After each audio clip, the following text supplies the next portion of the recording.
Praise the Lord, children. Welcome to Missionary Story Time.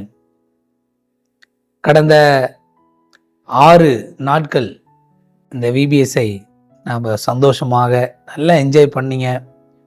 இப்பொழுது கடைசி நாளில் இந்த மிஷனரி ஸ்டோரி டைம் மூலியமாக உங்களை சந்திக்கிறதுல ரொம்ப சந்தோஷம். ஓகே, நாம் மிஷனரி யாரை பற்றி தியானிச்சிட்ருக்கோம்? Amy Carmichael. மறந்துடாதீங்க, சரியா? இங்கிலாந்து தேசத்திலிருந்து இந்தியாவுக்கு ஊழிய பணிக்காக வந்து தமிழ் கற்றுக்கொண்டு இந்தியர்களைப் போலவே, அதுவும் தமிழர்களைப் போல சேரீ உடுத்தி என்ன செஞ்சாங்க? பெண் பிள்ளைங்க கோயிலில் விற்கப்பட்டாங்க, அடிமைப்படுத்தப்பட்டாங்க, புறக்கணிக்கப்பட்டாங்க. இவங்களெல்லாம் ஆதரித்தாங்க. கிறிஸ்துவினுடைய அன்பை சொல்லி டோனா ஊரை நிறுவி ஆலயத்தை கட்டுனாங்க. அவருடைய வாழ்க்கையில் மறக்க முடியாத ஒரு சம்பவம்னா முத்தம்மாள் மற்றும் செம்புலிங்கம். எங்களுடைய சரித்திரத்தை எல்லாம் நாம் தியானித்தோம், கற்றுக்கொண்டோம். இன்றைக்கி அவனுடைய கடைசி தருணங்கள் எப்படியாக இருந்தது, அவங்க இன்னும் என்னெல்லாம் ஊழியத்தை செஞ்சாங்க அப்படின்னு சொல்லி நாம் பார்க்கலாம். எல்லாம் உற்சாகமாக இருக்கீங்களா? Very good. பாருங்கள், 1927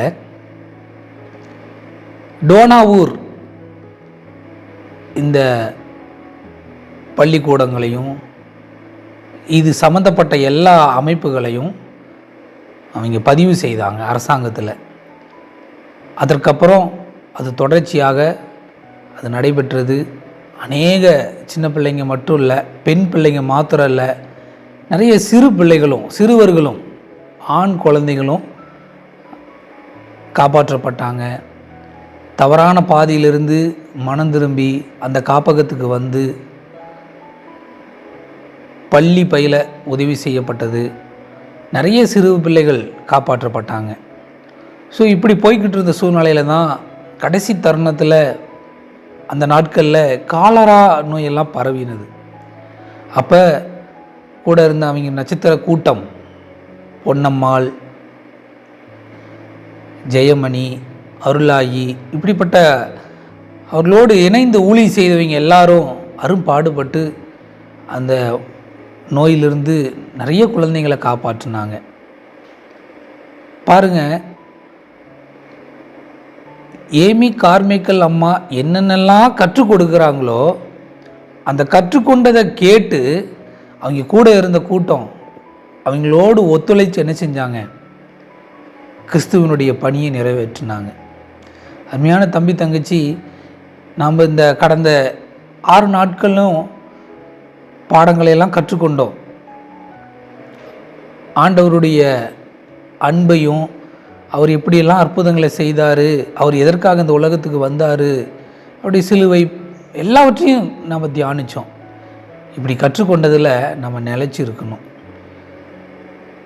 ஏமி அம்மாவோடு கூட இருந்தவங்க எல்லாரும் அந்த கற்றுக்கொண்டதில் நிலைச்சிருந்தாங்க. பாருங்கள்,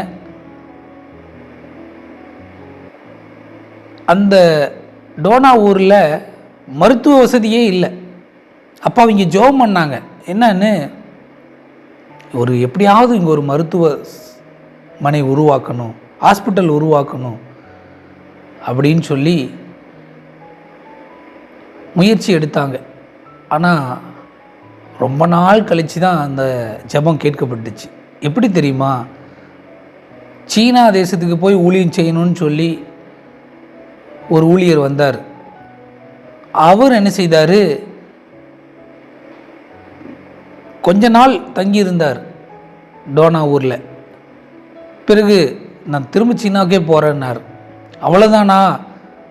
எப்படியாவது இந்த ஹாஸ்பிட்டலுங்க உருவாக்கலான்னு நினச்சேனே, ஒரு மருத்துவர் கிடைச்சாங்கன்னு நினச்சேனே, ஆனால் திரும்ப போகிறாரே.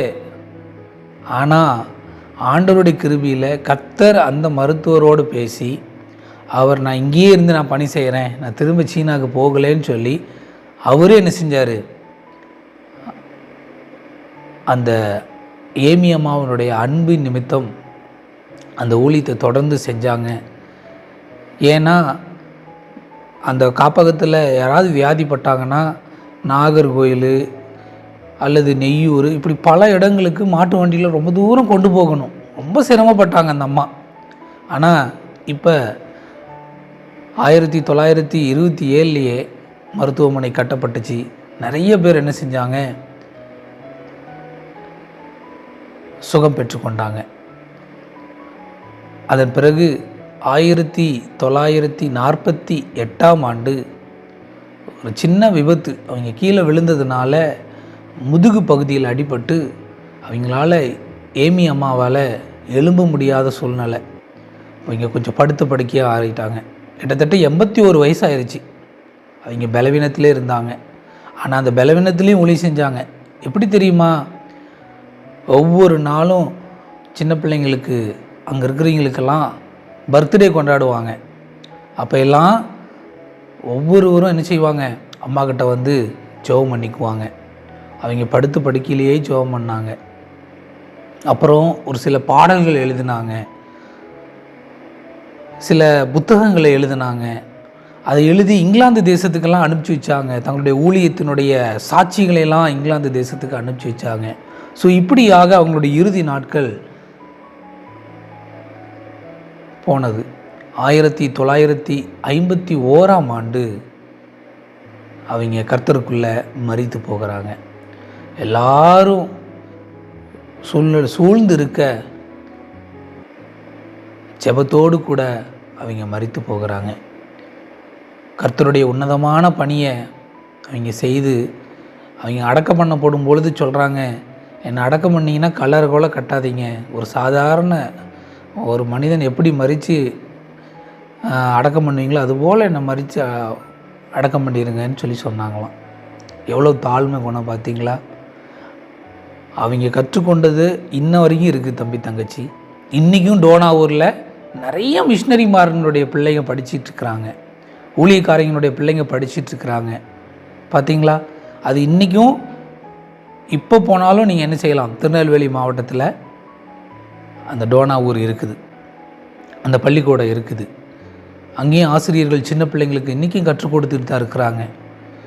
இப்படி ஒரு நாளும் ஆண்டவருடைய ஊழியத்தை கற்றுக்கொண்ட காரியங்களை நம்ம என்ன செஞ்சிடக்கூடாது, விட்டுவிடவே கூடாது. இறுதி வரைக்கும் நிலைத்திருக்கணும். ஏனென்றால் வேதம் சொல்லுகிறது, ஆரம்பத்திலே கொண்டிருந்த நம்பிக்கை முடிவு பரிந்து நிலைத்திருப்போமானால் கர்த்தரிடத்தில் பங்குள்ளவர்களாக இருப்போம். பார்த்திங்கன்னா இன்னும் கர்த்தருடைய வருகை சீக்கிரமாக ஏசப்பா வரப்போகிறார், மீண்டும் நம்மளை வந்து சந்திக்க போகிறார். நம்ம ஆயத்தமாக இருக்கணும்.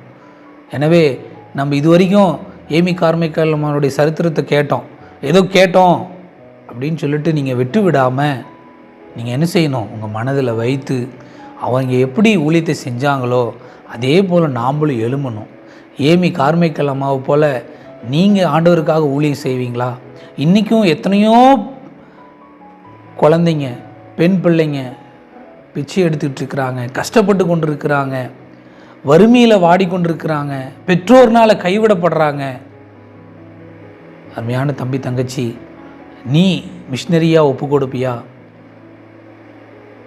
இன்னும் தேவை நிறைந்த தேசம் உண்டு தம்பி தங்கச்சி. அநேக இன மக்கள் இயேசுனா யாருன்னே தெரியாமல் நிறைய பேர் இருக்கிறாங்க.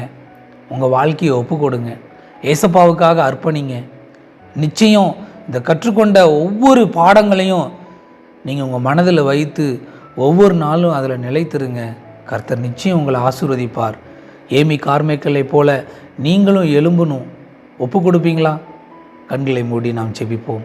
பரிசுத்தமும் மகா இரக்கமும் கிருபையும் உள்ள நல்ல தகப்பனே, இப்பொழுதும் ஏமி கார்மைக்கல் அம்மாவினுடைய சரித்திரத்தை நாங்கள் இந்த விபிஎஸ் நாட்களில் முழுமையாய் கற்றுக்கொள்ள உதவி செய்தீங்களே அப்பா.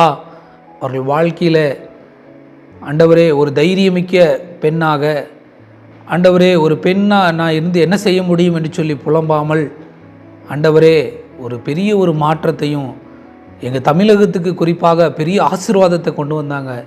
நிறைய பெண் பிள்ளைங்க காப்பாற்றப்பட்டாங்க, படிப்பு கொடுத்தாங்க. இன்றைக்கும் அந்த நிறுவனம் வெற்றிகரமாக செயல்பட்டு கொண்டிருக்கிறது ராஜா. தகப்பனே அப்பா, இந்த சத்தியத்தை கேட்ட ஏமி கார்மைக்கல் அம்மாவனுடைய சரித்திரத்தை கேட்ட ஒவ்வொரு பிள்ளைகளையும் கர்த்தருடைய கரங்கள் ஒப்பு கொடுக்கிறோம். ஆண்டவரே, ஒவ்வொருவரும் அர்ப்பணிக்கட்டும் தகப்பனே.